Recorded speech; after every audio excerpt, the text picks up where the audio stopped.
I don't know what your father ever saw in you, Helen muttered, her voice slicing through the quiet kitchen like a knife. You can't even clean up after yourself. I froze, coffee cup in hand, hovering the dishes in the sink weren't mine. I hadn't even eaten breakfast yet, but I swallowed the retort rising in my throat. Arguing with Helen never ended well. My name's Julia. I'm 25. 6 months ago, my dad passed unexpectedly, leaving me the sole inheritor of everything he'd worked so hard for. Since then, I've been staying with Helene's wife of 10 years, because at the time, it felt like the right thing to do. My dad adored her, and I wanted to keep a piece of him alive, being an only child. And with my mom gone since I was 12, I thought Helen and I could grieve together. But Helen didn't want a grieving partner, she wanted control. At first, I chalked up her sharp comments to stress. Losing my dad had been hard for both of us. She had welcomed me into her home after the funeral, insisting it was what he would have wanted. But as weeks blurred into months, her real nature emerged. Little remarks about how I dressed, how I spent my time. Even the books I read became almost daily. Your dad always thought you wasted too much time daydreaming, she'd say with a smirk. Or, no wonder you don't have a boyfriend. Who would want someone so disorganized? It wasn't just words. My favorite mug vanished only to reappear, shattered in the trash. The thermostat would be set to freezing, and Helen would insist she hadn't touched it. Still, I told myself not to make fuss. She'd been my dad's wife for a decade there, had to be good in her somewhere, right? That morning, as Helen slammed a cabinet shut, muttering under her breath, I started to wonder if I'd been wrong. Tension only grew heavier as the day went on. She paced the house, snapping over trivial things. Later, I overheard her on the phone, voice low and clipped. I told you we'll talk when she's gone. She slammed her bedroom door. My chest tightened. Was she talking about me? I shook it off, telling myself I was imagining things. But unease lingered, small voice whispering something wasn't right. Growing up, I'd always been the quiet one. After my mom died, Dad and I became a team just. The two of us against the world. He worked long hours so I'd never go without, and I did my best to make him proud. When he met Helen, I was 15. She seemed warm, then always smiling, laughing at his jokes. It wasn't easy seeing him with someone new, but she made him happy. And that was enough for me. Things shifted after they married.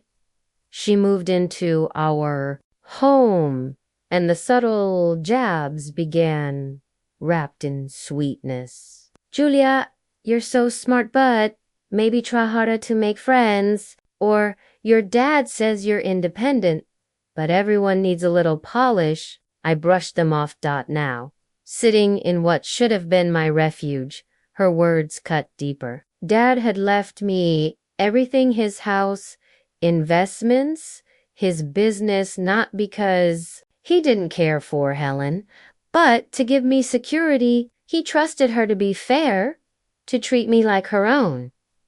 But Helen made her disapproval clear before I'd even moved in. It'll be an adjustment for both of us, she'd said with a tight smile. But I know it's what your father wanted. Living here wasn't an adjustment, it was a test. She controlled everything. The bills, the meals, even the furniture arrangement.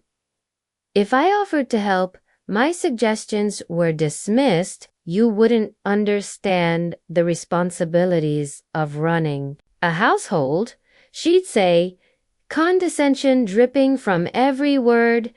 I stayed, hoping things would change, telling myself she was still grieving. I ignored the late-night phone calls, the remarks, the way she looked at me like an unwanted guest. But now, with my father gone, it felt like Helen was set on erasing what little family I had left. Her whispered phone call replayed in my head. We'll talk when she's gone. The thought lodged like a splinter. Helen had always been sharp-tongued, but this felt different, more deliberate, more dangerous. That night, unable to shake the unease, I went into her room while she was out. I hated snooping, but something told me I had to know. Her desk was tidy, papers stacked neatly, bills, receipts, letters, nothing alarming. Then I saw her laptop unlocked. I clicked into her email. My stomach dropped. One thread stood out. Conversation with someone named Paul. The subject, next steps. Paul, she's still there. I thought you'd have handled this by now. Helen, I told you these things take time. Stop rushing me. It has to be seamless. Paul, we don't have time for seamless. The clock's ticking. Do what needs to be done. My blood ran cold. References to money, the estate, and then her out of the way, every strange look, every cryptic comment, it all fit. Helen didn't just resent me, she wanted me gone. Asterisk, I closed the laptop, my mind racing. Helen thought she had control, but she was wrong. I went straight to my room, locking the door behind me. This wasn't just her house, this was my life, and I intended to protect it. The next morning, the clinking of dishes woke me. Helen was already in the kitchen, humming off-key. My stomach churned not from hunger, but from what I'd discovered the night before. I couldn't act rashly. Whatever she and Paul were plotting was already in motion, and if I revealed I knew, I could lose my chance to stop them. At breakfast, she served eggs and toast with forced cheer. You've got a busy day, don't you? She asked, eyes fixed on me. I nodded, avoiding her gaze. My appetite was gone, but I made myself take a few bites. She seemed satisfied. Afterward, I grabbed my coat. I'm meeting Leela for coffee, I told her. Her grip on her mug tightened briefly before she forced a smile. Of course, tell her. I said hello. Once outside, I called Leela immediately. Julia? What's wrong? She asked, hearing the panic in my voice. I need to see you, I said, my voice trembling. It's about Helen? I think she's trying to... I couldn't finish. Saying it out loud made it feel too real. We met at a coffee shop, Leela already waiting in the corner. I told her everything, the emails, the remarks, the strange symptoms I'd been having. Her expression hardened. Julia, this is serious. You need to go to the police. I will, I said, my voice steadier than I felt, but I need more proof. If I walk in with just suspicions, they may not act. Then we'll get proof, she said firmly. We planned for me to install a small hidden camera in the kitchen and record. Anything suspicious, it felt invasive but necessary. Back home, Helen was in the living room pretending to read. Coffee with Leela was nice? She asked, sweet as syrup. Yes, I answered simply, heading for my room before she could probe further. That night, when the house fell silent, I crept into the kitchen. I hid the camera behind a row of decorative jars perfectly positioned to capture the whole room. The next few days were tense. Helen snapped at me over trivial things. Her phone calls grew more frequent, her voice always low and sharp. One afternoon, I reviewed the footage. Most of it was mundane until the third night. There she was standing at the counter, pouring a white powder into a jar labeled sugar. She paused, glanced at the doorway, then replaced it. My stomach twisted. I called Leela. I have proof, I whispered. She's been tampering with the food. Julia, you can't stay there another night, she said. I can't leave yet if I do. She know I'm on to her. The next morning, Helen was unusually cheerful. She set a plate of scrambled eggs in front of me. You've been looking so tired, she said, smiling faintly. I made this just for you. Need your strength? I glanced at the sugar jar, then the plate. My pulse raced. I forced a smile and pretended to eat, moving the food around until she left the room. Then I scraped the eggs into a plastic bag, planning to have them tested. That afternoon, I checked more footage. This time, Helen was on the phone with Paul. She's still here, she hissed. I've done everything to make her uncomfortable, but she won't leave. Paul's voice was faint but clear. Then stop wasting time. The lawyer can't hold off forever, and the longer she's alive, the messier this gets. The longer she's alive. This wasn't just hostility, it was a countdown. I gathered every piece of evidence, the videos, the emails, the tainted food. That night, I called Lila again. I have enough. I'm going to the police tomorrow. You're staying with me tonight, she said firmly. When I told Helen I was spending the night at Lila's, her eyes were cold. Enjoy your night, Julia, she said lightly. You never know when it might be your last. That night at Lila's felt like the first real breath I'd taken in weeks. Her apartment was warm, scented with lavender, soft music playing in the background, a complete contrast to Helen's cold, tense house. You're safe here, Lila said, handing me a cup of tea. I just hope the police take me seriously, I admitted. What if they think I'm paranoid? You're not, she said firmly. You have evidence, plenty of it.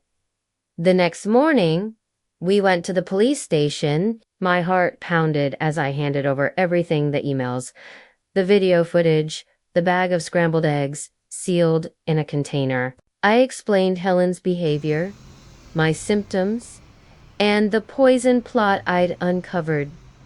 Detective Morales, a no-nonsense woman in her 40s, listened closely. Her questions were sharp, but there was no doubt in her tone. You've done the right thing, Julia, she said after reviewing everything. We'll have the food tested and move forward with a search warrant. If what you've told us checks out, Helen and her accomplice won't get away with this. Later that day, Morales called me back. You were right, she said. The food tested positive for a controlled substance in high doses.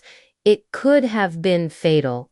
Stay where you are. We're issuing the warrant now. Relief washed over me briefly. That evening, Helen called. I hope you're enjoying yourself at Lila's, she said, her voice too calm. Don't bother coming back tonight, taking care of everything. My blood ran cold. I relayed the call to Morales immediately. She's nervous, the detective said. She doesn't know exactly what you've uncovered. Stay put. The next morning, Morales updated me again. We searched the house. We found communications with Paul matching your story, along with evidence of financial tampering in your father's estate. Helen and Paul are both in custody. I exhaled, finally able to say the words. It's over. It is, Morales confirmed. You're safe, Julia. The day after their arrest, I sat in Lila's living room scrolling through news headlines, poison, plot, inheritance, scheme, attempted murder. Seeing it all in print was chilling. Look, Lila said, showing me a photo of Helen being escorted into the station, her face a mixture of rage and defeat. It's surreal, I said quietly. I lived with her. I trusted her even when the cracks were showing. But you fought back. Lila reminded me you didn't let her win. Detective Morales called later with another update. Paul confessed, she said. He orchestrated the plan. Helen's role was significant, but he was pulling the strings. Will she try to shift the blame? I asked. Possibly, but with what we've collected, they'll both face serious charges. In the weeks that followed, I started rebuilding my life. Returning to my dad's house felt like stepping onto a battlefield. Every room, a reminder of her manipulation. I hired a cleaning service to clear away anything tied to Helen. Slowly, the house began to feel like mine again. My lawyer finalized the estate's legal matters. Helen and Paul had tried to drain my father's accounts, but their trail was sloppy. Every cent was restored. The day I testified against them, I walked into the courtroom with my head high. Facing Helen's icy glare and Paul's smugness wasn't easy, but I spoke clearly about the emails, the recordings, the poisoned food. Helen avoided looking at me, but Paul smirked until the prosecutor laid out the evidence. Then even he began to falter. When it was over, Morales approached me outside. You did well, Julia. They'll be held accountable. Justice, I realized, wasn't just punishment, it was closure. It was proof that I had protected myself and honored my father's trust. Weeks later, I stood in my dad's study, sunlight streaming in. I picked up a framed photo of us from my college graduation and traced the edge of the frame. I did it, Dad, I whispered. They can't hurt us anymore. The house felt lighter now. Safe. Mine. I decided to honor my dad by opening the house to local charities for fundraisers. He'd always believed in giving back. One evening, as the sun set, Lila joined me on the porch with 2 glasses of wine. To new beginnings, she said. To freedom, I replied, clinking my glass against hers. That Helen and Paul had tried to break me, but in the end, they'd only made me stronger. My life was my own again, and I intended to make it count.